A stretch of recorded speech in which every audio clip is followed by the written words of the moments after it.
Good morning. This is the Innovation Conversation. How you doing, Tom? Doing well, Kevin. How are you, sir?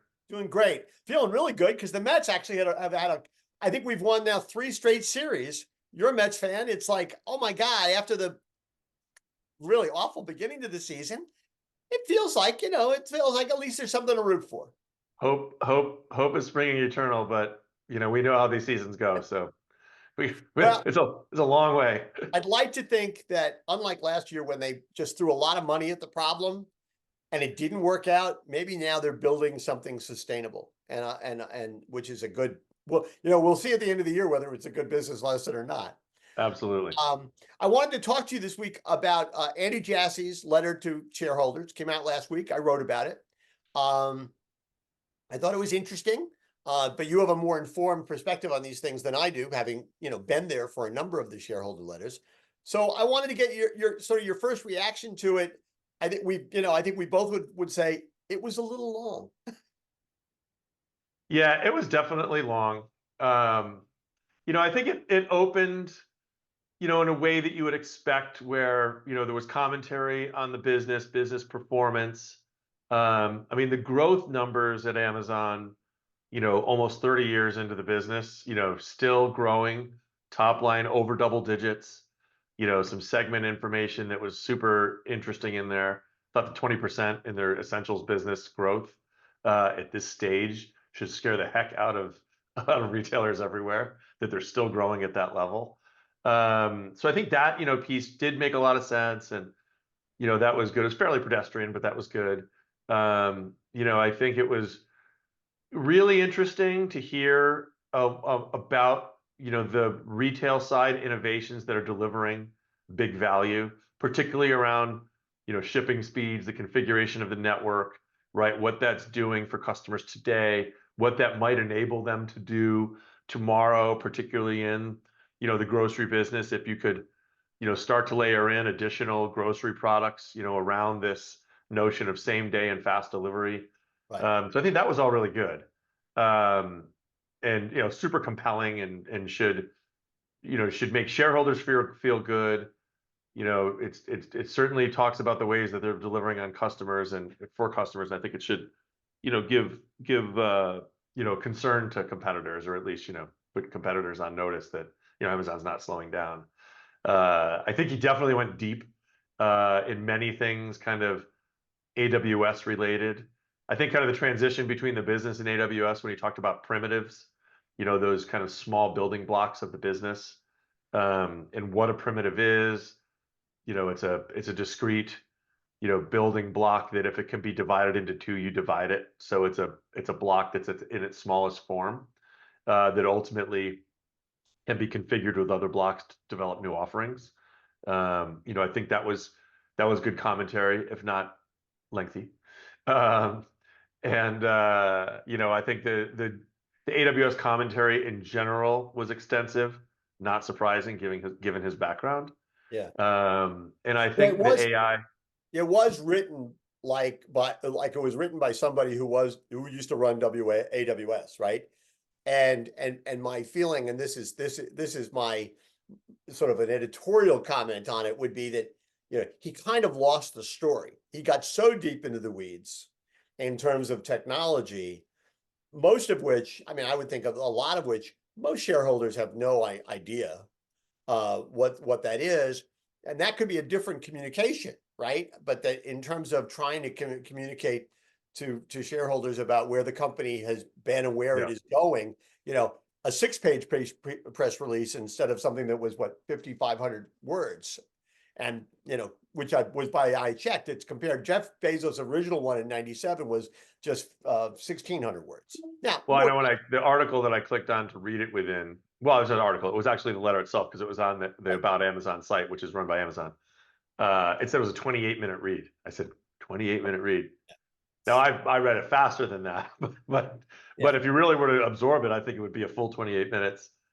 Well, if you're smart about tech, you have to stop and look up a bunch of words because you have no idea Right, what they're totally. talking about. Yeah, you do. But what I would say though is, to his defense and the letter's defense, so much there's so much investor interest in the AI race now. Right.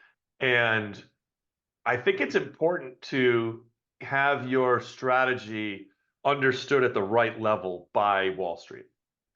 Um, and I think that that level is deepening, Right. as AI becomes more, I mean, it's not mature, but as it matures, I think it's becoming deeper. So, if you're gonna err on one side or the other, I don't really fault them with erring a little deeper.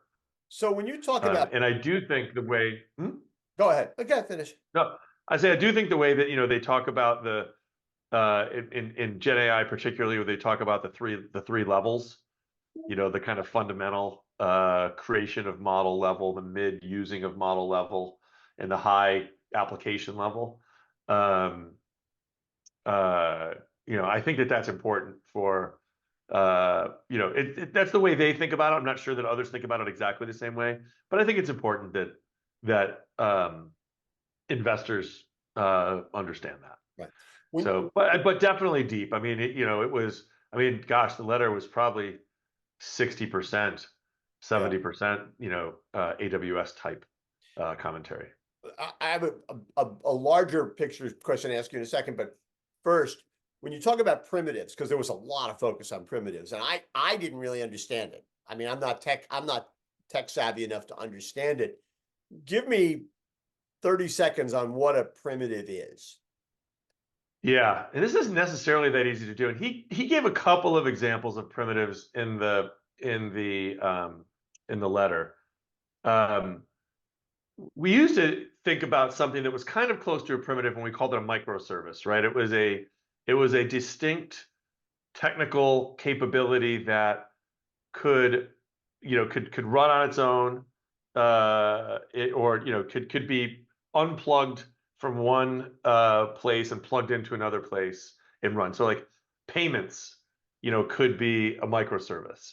um, but now you think about primitives, that's a layer below that, right? And I couldn't even tell you what all the individual primitives of payments are, but there's a number. When you take a payment system, it breaks down into a number of very, very small subcomponents. Those each become their own primitive. And if one of those you look at and say, well, we're really doing two things in this primitive, you break it off into two other ones. So think about it almost as Legos, right? You have Right. different size Legos, Mm-hmm. right? And ultimately, though, the way Legos work is you might have a six-piece, or a six-prong Lego piece, right? I don't know, it probably has a name. But that six-prong Lego piece, it works great when you need a six-prong Lego piece, right? But if you need a one-prong Lego piece, that's not going to work. But six one-prong Lego pieces could, if you're building something with Legos, could actually Okay. serve the same thing as what I mean? So that's kind of the way you think about it, is you can ultimately be more nimble and creative in how you build new solutions when your core building blocks are more flexible So if and traditional, powerful. so if traditional retailers tend to think of problems more holistically, they may not be thinking about these little subcomponents. Does that put them at a disadvantage with Amazon, because it then becomes more able to, if the problem they're trying to solve evolves or changes, they can actually adjust more quickly than a retailer that has kind of come at the problem in a more in a more holistic sense. Yeah, I think that using I think that the general retailer approach to holistically solving a problem, which is, by the way business has historically done it. Right. um, I think that you actually can potentially solve the problem faster and better in the short term. But if the nature of that problem changes over time, and you have to, you know, fairly dramatically evolve the solution, then that can become tougher, because then you're like, oh, we have to throw out what we built because it's all tightly wound together, in this, you know, solution set, that, that to then re-engineer that into something new may take longer than if you had discrete pieces you could use them over here.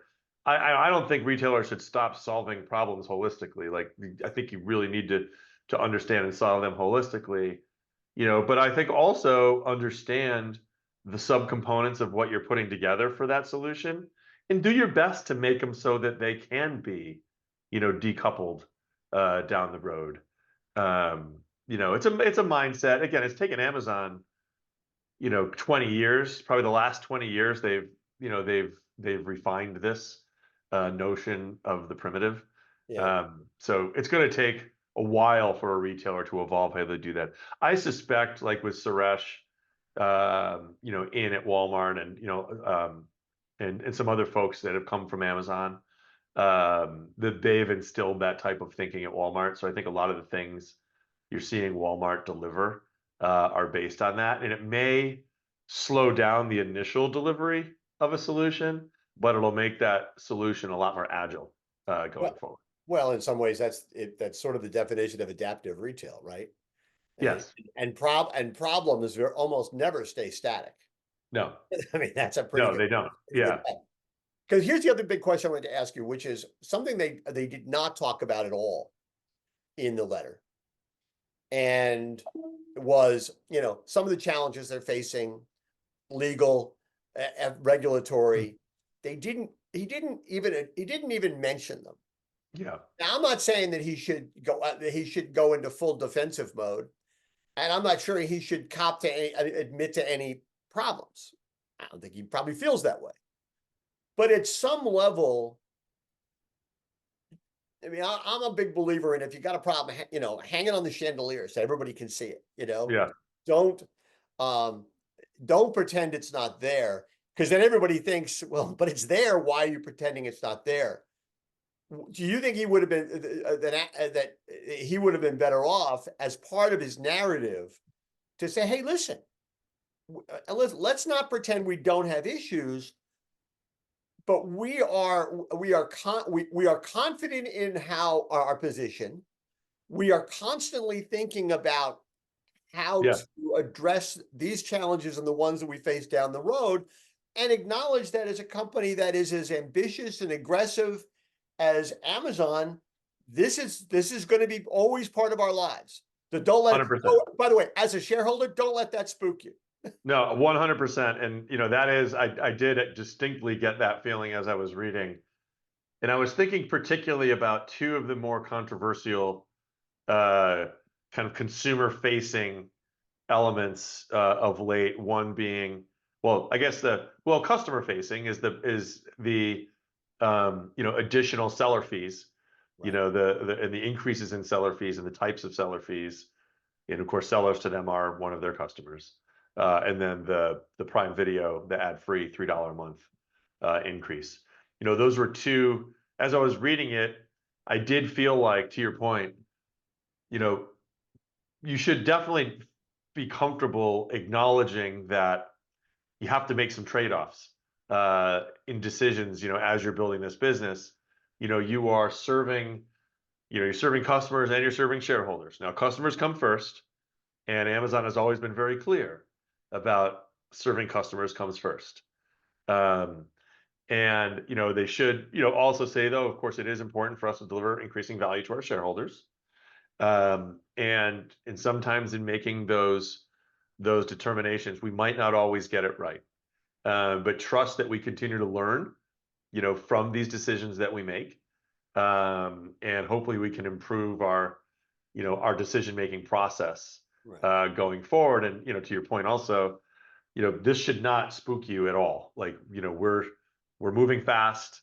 We're experimenting in some places. We're making publicly, visible decisions in some places that might, not necessarily backfire, but risk backfiring, and we're going to learn from those. Sure. And in And some cases, not be afraid to change our mind. fall back on the old Bezos phrase, right? It's not an experiment if you know how it's going to turn out. Exactly. And the other thing was, and we'll wrap up with this, and I don't know if I'm reading too much into it or not, but the phrase "today is day one" never appears in the letter. I know. And I thought that was, I mean, and it actually ties into what you and I were just talking about. Am I wrong to think that is a tacit acknowledgement that today is day two? I mean, it could be. It could be such acknowledgement. I would guess probably worth scanning back or querying back. It feels like Jeff would have used the day one phrasing in all of his letters. Yeah. You know, I mean, clearly when he refers back to 97, he refers to 97 being day one. But it does feel like that has been lost. And, you know, but that's another area to think about, though, if he's to say, you know, we still embody the day one Right. mentality here, the day one ethos, you know, but here we are, you know, in year 28. Yeah. And, you know, that takes on, you know, a different flavor. Right. And that might even be a nice kind of commentary that folks would really appreciate how Yeah. they're thinking about that internally.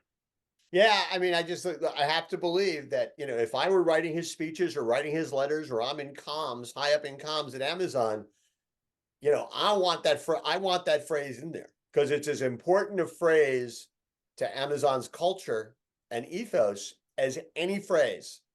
And the fact that it's not there speaks volumes. And again, it's okay that they're a day two company. You know, most companies are in year 47. So day two is not bad, Right. right? But it is a change. And I think that that's, you know, the question is, does that change mean they veer off in directions, as I've made the argument lately, and I think you agree with some of this, which is where they become less customer focused. And if that happens, that's not a good thing. But you can still Not be at all. day two and be customer focused.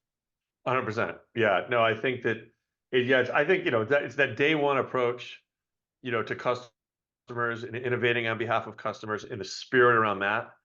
I think that absolutely can, you know, continue to thrive as the mantra.